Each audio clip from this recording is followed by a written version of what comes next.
Ini adalah muara sungai, adalah tempat bersatunya dua aliran sungai. Dan di sini ada sungai yang lagu banjir, yang dikiranya habis hujan guys.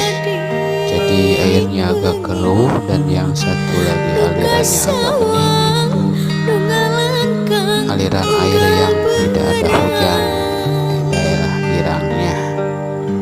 Jadi di sini bersatu air bening dan air keruh, dan ke hilirnya jadi keruh guys. Jadi kalau yang bening sedikit dan yang keruhnya banyak, jadi kesilap guys.